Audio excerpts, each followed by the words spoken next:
Kumpleto na nga ang finals lineup ng Gilas Pilipinas para sa FIBA World Cup. Renz Abando at Kai Sotto, bakit nga ba hindi kasama sa finals lineup? Yan ang sabay-sabay natin aalamin pagkatapos lamang ng intro.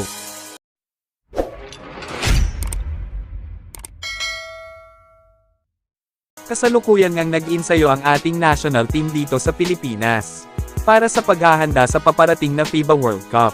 Pero kahit nga nasa Pilipinas na ang lahat ng players ng Gilas, ay nangingibabaw pa rin ang lungkot na hindi kasama ang dalawa nating mahusay na manlalaro sa finals lineup ng Gilas Pilipinas.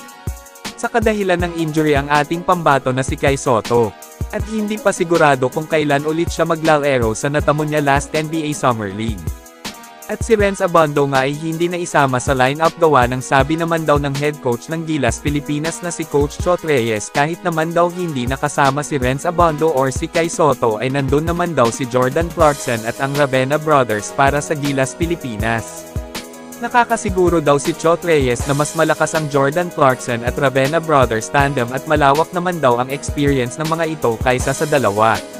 Ang pinapanto dito ni Chot Reyes ay sa ibang bansa daw kasi naglalaro ang dalawa, kaya naman ay hindi sila sanay sa play ng matatagal na naglalaro sa Gilas Pilipinas team. Baka naman daw pagdating ng laro ay magkapaan naman, kaya mas pinili ni Chot Reyes na hindi isama ang dalawa sa finals lineup. At ganun din naman daw ang ginawa niya nung nag-champion sila sa Southeast Asian Games.